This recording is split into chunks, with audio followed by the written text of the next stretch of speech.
He promised me the world, built me dreams brick by brick, but then set fire to it all, because watching me burn made him feel alive. Funny how you can mistake destruction for devotion when you're desperate to be loved. I met Ethan on a rainy Thursday afternoon in a bookstore that smelled like ink and old paper. He stood beside me at the classics shelf, picking up a weathered copy of Wuthering Heights, smiling like he already knew my heart was stitched into its pages. He didn't feel like a stranger. He felt like a memory I had somehow forgotten, familiar in all the right ways. "You like tragedy?" he had asked, voice soft but sure. I smiled, nodding. Only the kind that pretends to be love. That was all it took. One look, one line, and I was his. Or maybe I just wanted someone to be mine. He became my world too quickly. Ethan was the kind of man who made everything feel cinematic. He'd kiss my hand at crosswalks, leave sticky notes on my mirror that said, "You're made of stardust and fire."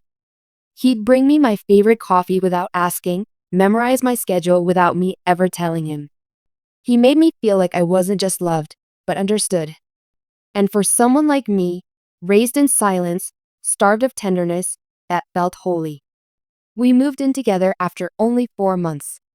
Everyone said it was too soon. But when he painted a wall in our bedroom my favorite shade of forest green, I told myself that kind of attention wasn't something you waited for, it was something you kept. He supported my dreams.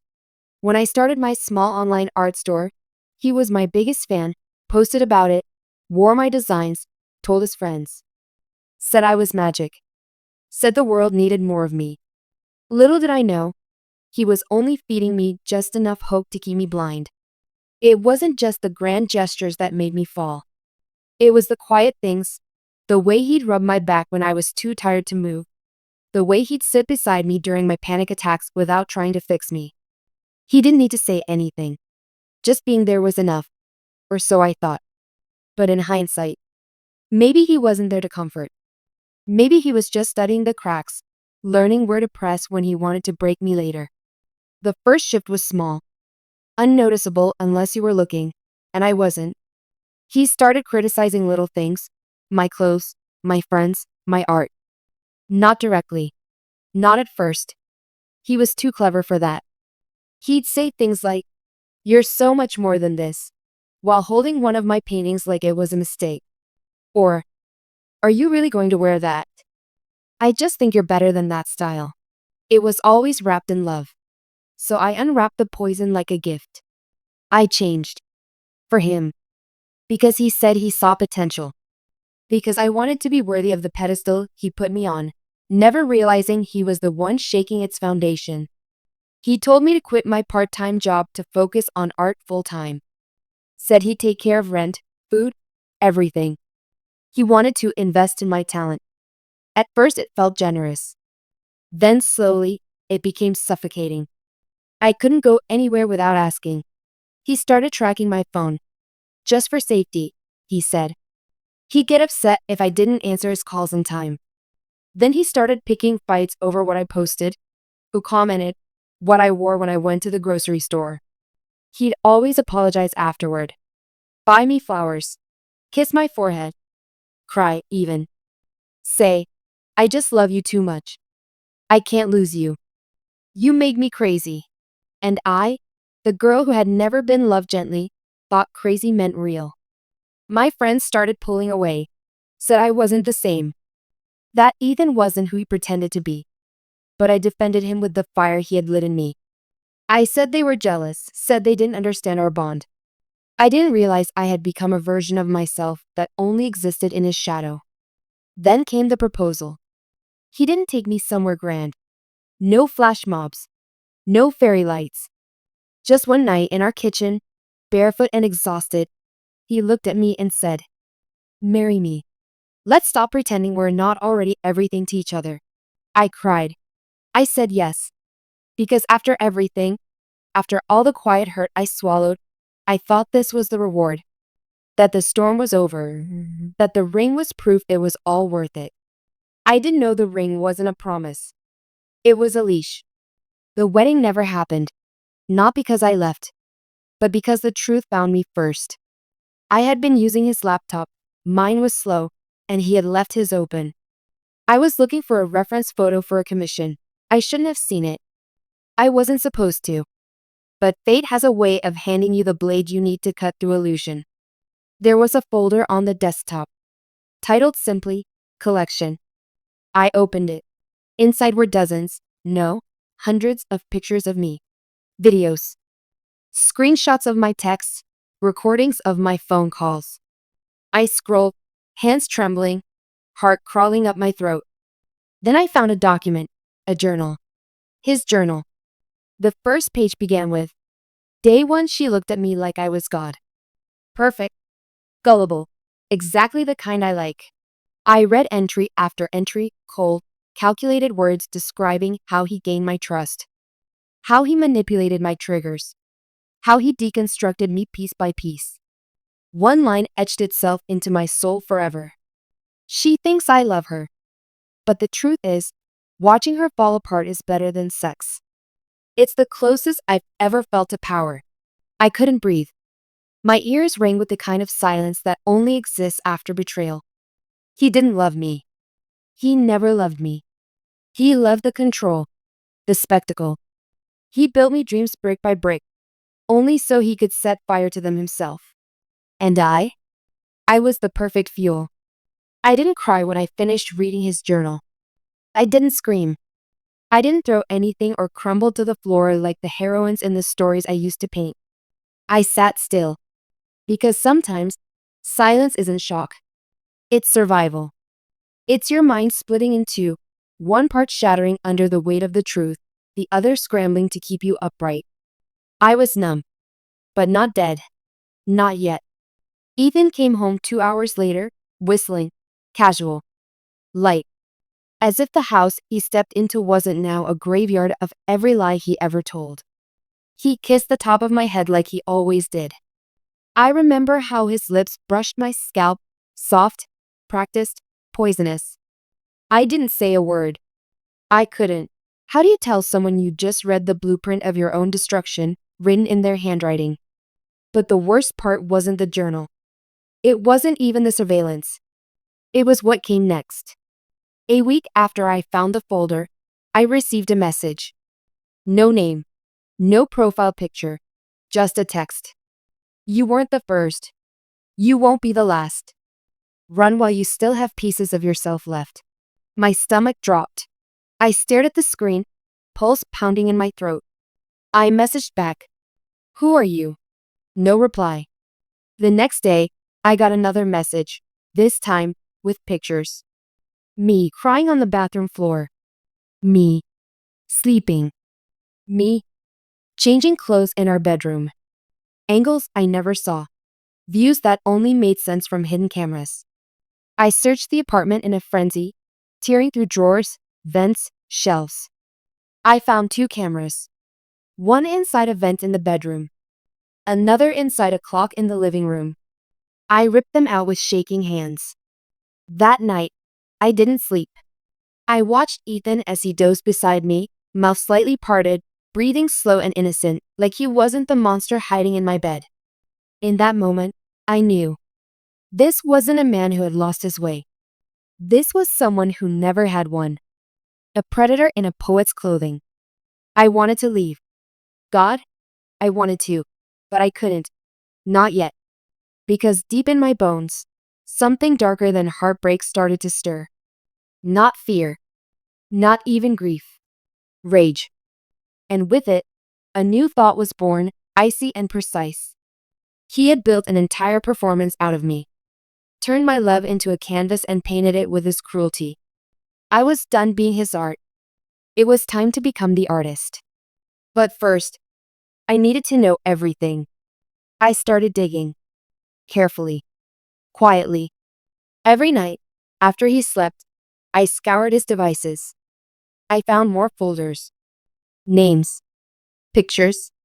Messages. There were others. So many others. All women. All broken. Some he dated. Some he never even touched. He just played with their minds from a distance. Anonymous messages, fake profiles, curated breakdowns. He collected their pain like souvenirs. I created a new email under a fake name. Reached out to the one who had messaged me first. Her name was Delilah. She had been with him 3 years ago. Same story, whirlwind romance, rapid love, sudden possessiveness, followed by emotional dismantling. He isolated her, then filmed her breakdowns. Said he was writing a book about psychological unraveling. He told her it was fiction. It wasn't. She tried to report him, but there was no proof, and Ethan, charming, educated, white-collar Ethan, spun the narrative with such ease. She looked like the obsessed ex-girlfriend trying to destroy his life. She lost friends. She lost her job. She almost lost herself. But not quite. She'd been watching him ever since, waiting for someone else to figure it out. And now, she had me. Together, we created a list of women we believed he had targeted. We contacted them, one by one. Some didn't respond. Some blocked us. But 3 did. Each one had a story, almost identical. They thought they were alone. Now they knew they weren't. We formed a quiet, invisible alliance. Not to go to the police. Not yet. They had failed Delilah before. No. This wasn't about justice. This was about balance. And the only way to restore it was to make Ethan feel what he made us feel. Not through violence. Not through chaos. Through something far worse. Exposure. But to do that, I needed to stay. To keep pretending, smiling, sleeping next to him while building the fire under his feet. So I did. Every morning, I kissed his cheek. Every night, I said, I love you. Every lie was a match in my hand, waiting for the right moment. And he, arrogant, oblivious, never suspected a thing. But that's the problem with men like Ethan. They never think their prey can bite back. They forget that the softest voice can also whisper vengeance. That the most broken girl can also rise from the ashes, holding receipts. They say revenge is a dish best served cold, but that's only half true. The cold part is the planning, the long, slow simmer in silence. But the serving? That part is pure fire. And I had started to burn, not from the pain he caused, but from the clarity of knowing exactly what I would do with it. I was no longer his victim. I was becoming his reckoning. I still remember the day I looked him in the eyes, handed him a cup of coffee, and said, "You're so good to me. I don't know what I'd do without you." He smiled like a god. And I smiled back, like a ghost who already knew how the story ends. Every move I made after that was calculated. I needed to destroy him, but not just emotionally, not just privately. I wanted everyone to see what he really was. To strip away the charm, the lies, the carefully curated mask he wore like a second skin. But I needed evidence. Real, undeniable, permanent evidence. So I turned his own tactics against him. Hidden microphones. A small camera I installed in the hollow of a bookshelf, pointed directly at his desk. I started recording everything, his late night rants, his calls with the other women, the things he said when he thought I wasn't listening. I provoked him gently, asked questions I knew would set him off. Do you think I'm a burden to you? Sometimes I feel like you only love the version of me that needs saving. He'd sigh, roll his eyes, sometimes yell, God, you're so dramatic. That's your whole identity, playing the sad little orphan. Click. Saved. You should be grateful I even let you stay here. No one else would deal with someone as unstable as you. Click. Saved. I collected hours of audio, gigabytes of footage. But that wasn't enough. I needed a climax. Something undeniable. Something public. And so, I waited for the perfect moment. And it came. His birthday. He decided to throw a party. A big one. Invited coworkers, friends, even family. He made me plan it, said it gave me purpose. And it did. Just not the kind he imagined. I booked the venue, sent out the invites, smiled through it all like the perfect fiancé. Meanwhile, I was working with Delilah and the others, editing videos, compiling screenshots, organizing timelines. We created a digital dossier, a full breakdown of his pattern with testimonials, recordings, photos, and journal excerpts.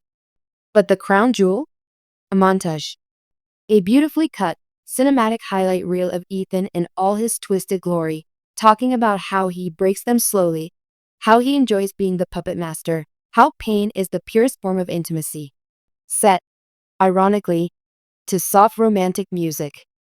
We named it Portrait of a Predator, and on the night of his party, it played on every screen in the room. The moment is burned into my memory forever. Ethan standing in the center of the room, drink in hand, charming as ever, telling some story to his boss. And then, the music stopped. The lights dimmed. And suddenly, his voice filled the room. She cries so easily. It's hilarious. All I have to do is ignore her for a day and she starts unraveling. Laughter from a previous recording echoed through the speakers. Not laughter from the party. Laughter from him. The room fell into stunned silence. Then, the first images began to play. The folder, the recordings, the faces of the women. Delilah, Maria, Sienna, me. Each one giving a short statement. Broken, brave, angry. Ethan's eyes widened. His smile faltered. The glass slipped from his hand and shattered on the floor. He looked around, searching for the remote, the source, something, but I had already made sure the video couldn't be stopped. Every screen, every speaker, every device. He turned to me, red-faced, trembling. What the hell did you do? I tilted my head, calm. I gave you what you always wanted, Ethan, an audience. By the end of the video, no one clapped. No one moved. People just stared. Some in horror. Some in disbelief. Others in dawning understanding. He tried to speak, deny, rage. But the damage was done. His boss walked out without saying a word. His sister burst into tears. His best friend called him a sociopath and stormed off. The party turned into an exodus. And me? I walked out last. Head high. Shoulders back. Free. What came after wasn't swift, but it was steady. The women and I submitted the evidence to his workplace, his board, and eventually the authorities. He lost his job, his reputation, his entire social circle. Even those who wanted to defend him couldn't, because the truth wasn't just whispered. It was broadcast. And Ethan, for the first time in his life, was the one being watched. But here's the thing no one tells you about revenge. It doesn't end with the fall. Because after the fire, there's still smoke. Still silence. Still the echo of what was lost. Yes, I destroyed him. But in doing so, I had to let go of the girl I once was. The girl who loved too quickly. Trusted too easily. The girl who thought love meant sacrifice. She died the moment I saw those journal entries. But in her place, a woman was born. One who doesn't just survive the fire. She becomes it. Some people think revenge ends when the villain is exposed, when the monster is dragged into the light and everyone finally sees the blood on his hands. But that's only the first death. The real revenge is what happens after. When the spotlight fades. When the whispers grow louder. When the people he once controlled now cross the street to avoid looking him in the eye. Because humiliation doesn't heal. It haunts. And Ethan was about to learn what it truly meant to live among the ruins he created. It didn't take long for the fallout to start snowballing. His company fired him the day after the party. No severance. No final handshake. Just a quiet escort out of the building. I watched it all unfold from a distance. He tried to go online, to explain, to spin it. He claimed the footage was manipulated, said the women were jealous, vengeful, mentally unstable. But we had been ready. Every time he lied, we released a new clip, a new message, a new record. His journal excerpts, Time-stamped voice memos, a recorded phone call where he laughed about ruining another one. The internet turned on him like a wave of fire. His followers dropped. His DMs filled with rage. He tried deleting his profiles, but it was too late. We had archived everything. Even his past clients, brands he had worked with on marketing campaigns, issued statements cutting ties. Some issued public apologies to us for ever working with someone who now stands revealed as a manipulative abuser. He stopped being a person. He became a warning. But Ethan wasn't the type to go down quiet. One night, a week after the party, he showed up at my apartment. I knew he would. I'd left just enough of myself visible, just enough threads for him to believe he still had power. I opened the door with calm I didn't even know I had. He looked awful. Hollow. Face pale, eyes bloodshot like he hadn't slept since the night I tore his world open. "You ruined my life," he said, voice shaking. I didn't flinch. "No, Ethan. You did that to yourself. I just handed you the mirror." He stepped forward. "Do you think this makes you strong? Humiliating me? Turning everyone against me? What kind of person does that?" "The kind of person who survived you," I whispered. He tried to grab my wrist, but I didn't step back. Instead, I reached behind the door, pressed a button. The hallway camera blinked red, recording. His eyes followed the light. He let go. That was the last time I saw him in person. But it wasn't the last time he tried. Emails, threats, anonymous messages, things he thought couldn't be traced. But he underestimated how well I had learned his playbook. He got sloppy, arrogant, again. And this time, we recorded everything. The police finally took it seriously. With multiple women now involved, real-time evidence of harassment, and social pressure mounting, they had no choice but to act. Restraining orders were filed. He was arrested briefly for violating them. The mugshot leaked, went viral. Even his family disowned him publicly. His parents issued a statement calling his actions reprehensible. They weren't protecting him anymore. No one was. He had become a pariah in his own life. And me? I disappeared. Not into fear, but into freedom. I changed my number. Moved to a new place. Quiet, beautiful, secluded. I didn't want fame from this. I didn't want followers or pity or applause. I just wanted peace. And slowly, it came. I started painting again. Not for customers. Not for profit, just for me. My hands stopped shaking. My sleep came back. My laughter returned, small and strange at first, like learning a language I once forgot. And the best part? Other women started reaching out. Women I didn't know, who had seen our video, who said they finally left their Ethans. That was the revenge I never planned for. Hope. But here's the twist in every revenge story no one warns you about. You don't walk away the same person. You carry it with you, the scars, the strategies, the silence. You become someone sharper, smarter, a little colder, maybe, but also someone stronger than you ever imagined. I no longer look for love in places that echo my past. I no longer mistake intensity for intimacy.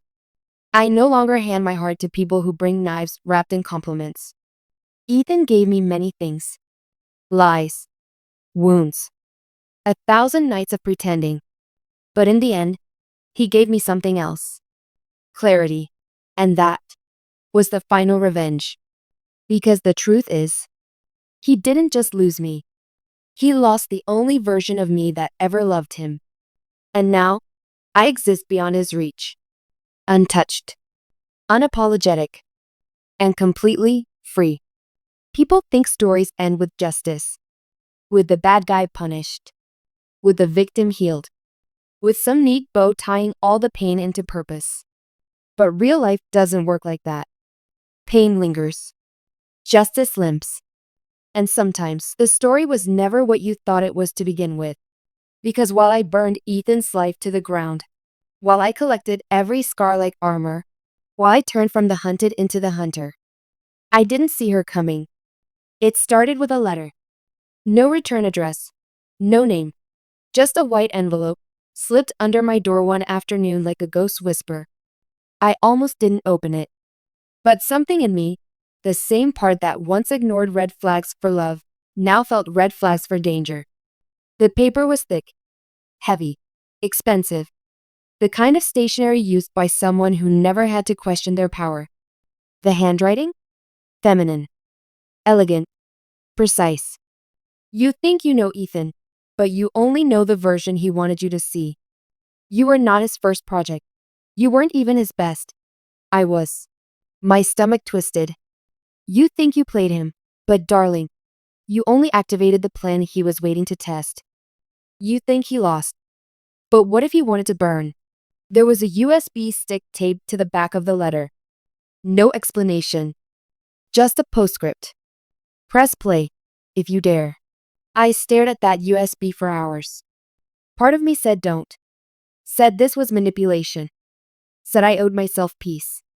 But another part, the one that survived Ethan, whispered, you already lost everything once. What's one more truth? So I plugged it in. There was only one video. It began in black and white. A camera faced a room I didn't recognize. Minimalist, clean, cold.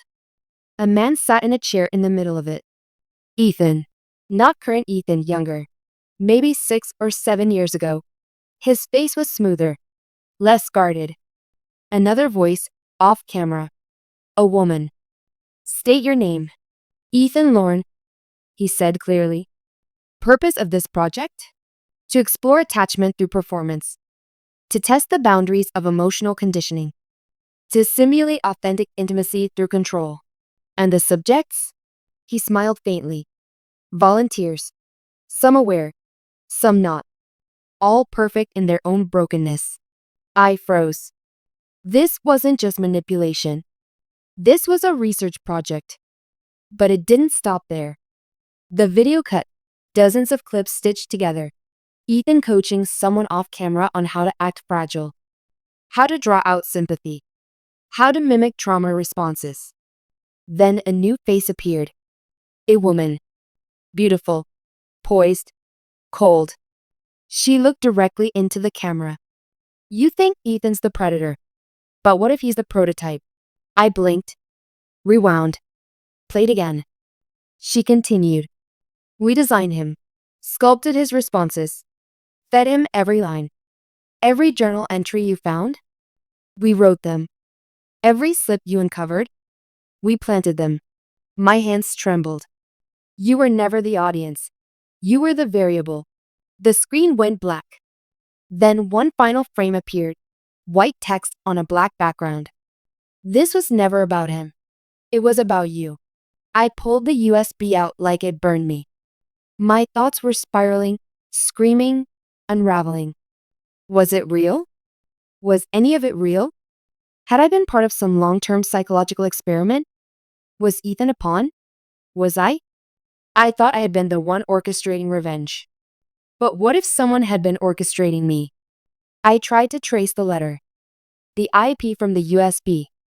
The woman's face. Nothing. No matches. No leads. No answers. Delilah hadn't received a letter.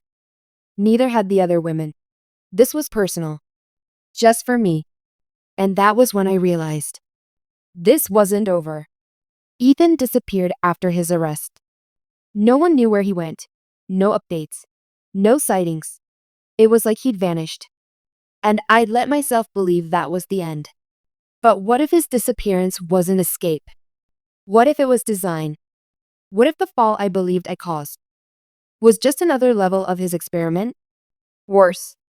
What if he wasn't working alone? I began seeing signs. Subtle things. Emails I didn't remember writing.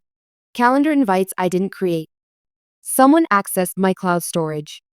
Art from my early days, things I'd never published, started appearing online under anonymous accounts. One of them had a caption. She paints like she's trying to exorcise herself. A line I once said to him. In private. They were still watching me. Studying me. Maybe even testing how far I go before I snapped. It made me question everything. Did I fall in love with a man? Or with a mirror held up by someone else? Did I really win? Or was I just the final proof that their experiment worked? I don't know who's behind it. Not fully. Not yet. But I do know this. They chose the wrong woman to finish the game with. Because they may have turned me into a variable. But I've become a weapon. And this time, I'm not playing defense. I'm not burning in anyone else's fire again.